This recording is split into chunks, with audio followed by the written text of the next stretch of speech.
Hello, and welcome back, most illustrious members of The Detail. I'm your host, D, also known as MTF Doom, and today we're going to talk about gaining an advantage in Marvel Snap by using gambling mechanics to our advantage. I hope you enjoy.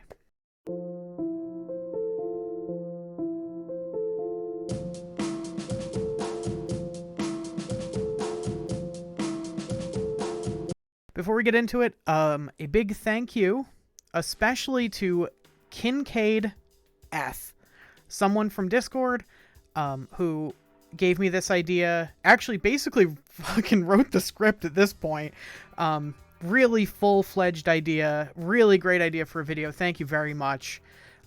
Thank you to everyone who subscribes. Thank you to everyone who joins the Discord and has these cool conversations, gives me ideas for these kinds of videos. Let's get into it. So, if you're like me, there's probably a huge overlap between people who really like card games and people who had very autistic fathers who were really, really into the World Series of Poker when you were in middle school. I don't know why that's true, but it is, okay? I can't help that these are the facts that we must contend with. So if you're like me, you got exposed against your will to the World Series of Poker, and you learned things about like advantages and getting an edge, and like, you know, like when to bet and when to, you know, like you learned vaguely all these kinds of things against your will. Well, I'm just gonna say it. I have no use of this knowledge. I'm not interested. And being an autistic person myself, this trend has continued. I watch Gotham Chess. I don't fucking play chess, but I watch Gotham Chess all the time. I'm gonna bet you do too. You probably watch Doug Polk Poker. I don't know why we're like this, but we are. So Kincaid came up with this, basically how to use those gambling elements to get better at Marvel Snap, and it's a really, really great set of systems. So the first one is that because you are directly... The difference, again, like we've kind of talked about this, but the whole point is that in Snap, I mean, this is I don't know what I'm going to show you. I'm trying to click around to find some way to describe this.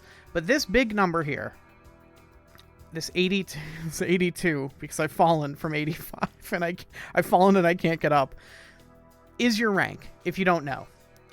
Again, because I try to have videos that can reach the widest audience. So if you don't play any Marvel Snap, now you know that 82 is my rank.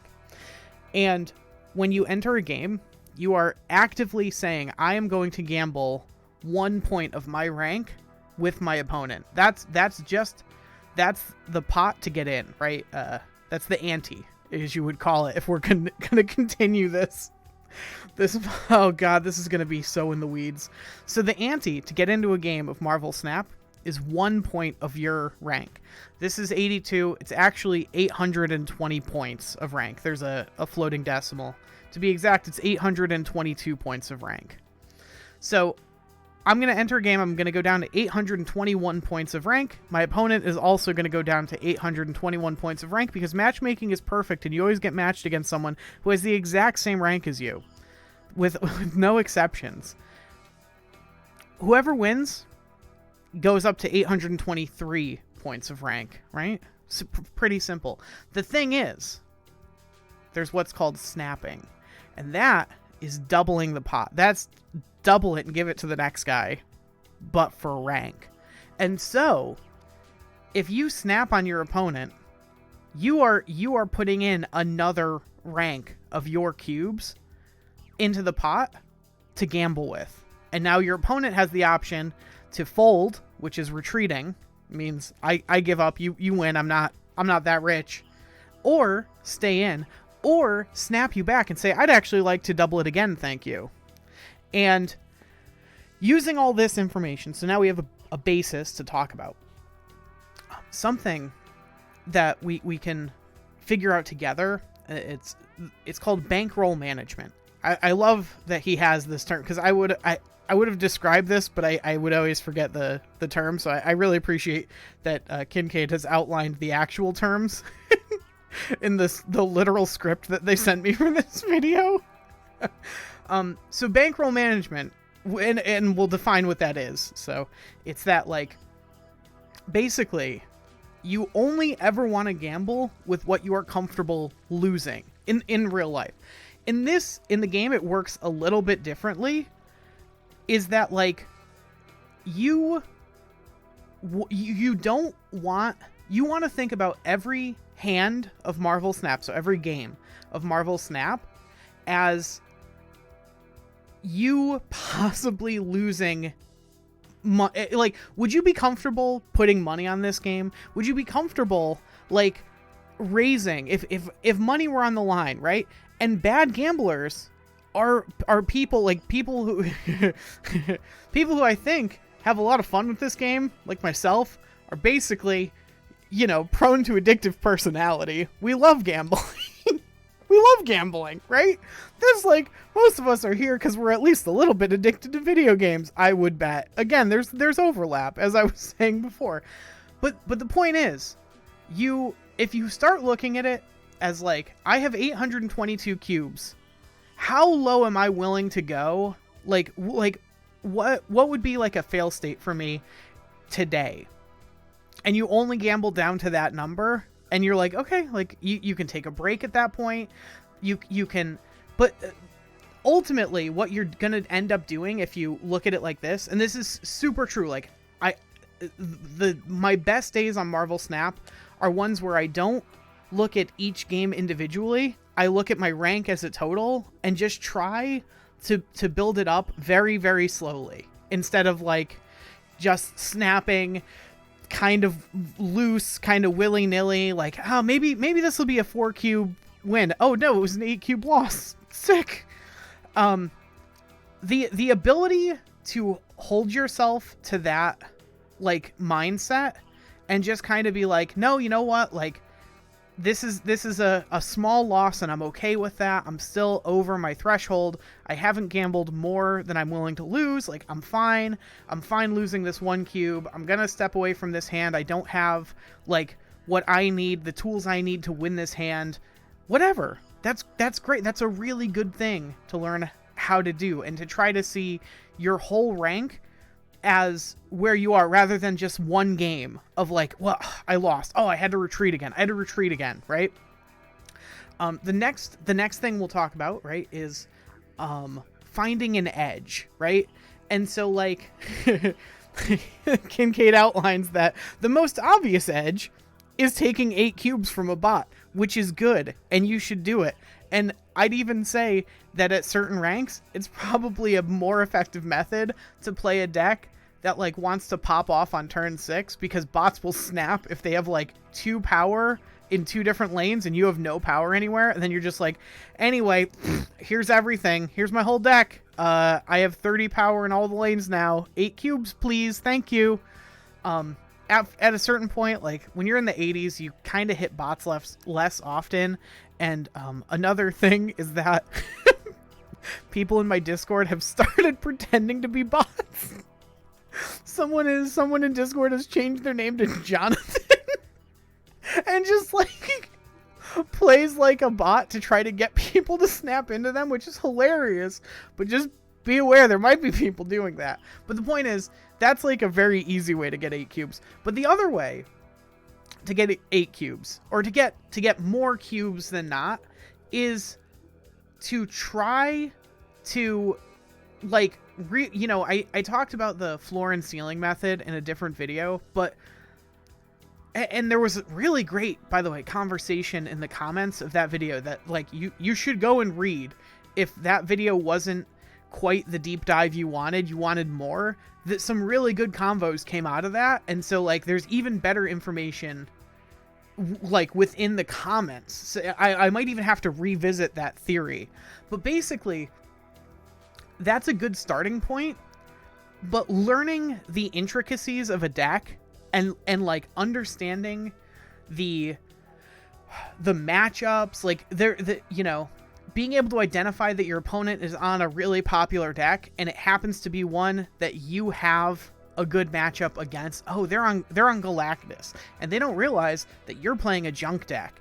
And so, like, you can read their Galactus play and snap into it before they get to Galactus, because you have like either a Polaris or a Debris, or they waved and you can Magneto. Like, you know, Galactus is like a pretty easy read. It's actually why Galactus himself isn't that strong, because usually the deck is pretty easy to like read that your opponent is playing it. Stuff like that is huge in being able to gain these cubes back, right? And so like one of the biggest advantages I've mentioned before that you can do is play decks that are like good but not meta, because like if you can put a reasonable competitive amount of Schmeat onto the board, but in a way that your opponent can't predict because they're like, I've never seen that card before, then you're going to win more matchups. But the reverse is also true. If your opponent is playing, even if it's a really good deck, if it's something that is readable, you have to be willing to try to go for those 2 cubes, right? Like you snap into them definitely Galactusing and ruining their play, and just like they're gonna retreat, but you got to snap into it if you're pretty sure that's what's happening, if only so that you can get those 2 cubers. You can take advantage of those little edges, right? When you got your opponent, you know what your opponent's on, because the 7-8 came up and you're like, I know my opponent's on, I don't know, I'm not going to continue this metaphor, you goddamn know what I'm talking about. And then the last one that Kincaid outlines, and I fucking completely agree with, is patience. It's basically that too many people do get impatient. It happens, again, even like to the handsomest people on the planet, which are my Discord users. It happens to them, right? I get people asking like, hey, D, I'm very tilted right now. What should I do about it? Which I love getting that question, right? I know I seem like someone who doesn't get upset by things, but I do. It happens. But what you shouldn't do about that is you shouldn't be like, I'm gonna snap on turn 1 of the next game. The whole point is that it is a numbers game. While I'm at 82 right now, dropped down from what's that, 87 was my highest, it looks like. I'm not super worried about it, because ultimately I win more than half of my games, and I earn more cubes than I lose over the course of a month. I think most people are in that boat. I think most people, like, you know, because of the fact that bots inject cubes into the system, it is actually possible for literally everyone to get more cubes than there really kind of quote-unquote should be cubes in the system, right? There's also the fact that everyone gets 5 free ranks now when they rank up. So all this compounds to just, you know, try to keep in mind that there kind of is enough for everyone. Doesn't mean you're always going to hit infinite, but it's not the end-all be-all goal. I'd like to still think that is having fun, but also it's not so insurmountable. There are tools, there are ways to you know, mathematically you have the tools and the ability to get there. All that being said, you know, just like gambling, if you're not having fun, probably don't do it. Like that's like a big one, right? So, you know, have the patience to be able to say, you know what? Yeah, I had a bunch of 1 cube losses, but like I am playing a deck that can sneak out 8 cube wins my opponents don't see coming. It's going to happen. It's going to be part of the whole process. And if you can't tell yourself that to stop yourself from tilting, save your bankroll. Just stop playing for the day, at least for a couple of hours. Fucking chill. Just go do something else and chill. All right. Thank you so much for listening. If you find this content elucidating, enlightening, or enriching, if you think I missed anything, or Kincaid missed anything, because again, they fucking wrote the script. I did. I'm just reading it out because they are, quote, too lazy to be a content creator. Let me know in the comments below what other little advantages you can use from the gambling half of this game to improve your play. I've been your host, D, also known as MTF Doom. Subscribe so I can sell you HelloFresh. I'm just gonna keep quoting different things that I could sell you if only you subscribed. I hope that you have a great day, and I will see you all tomorrow.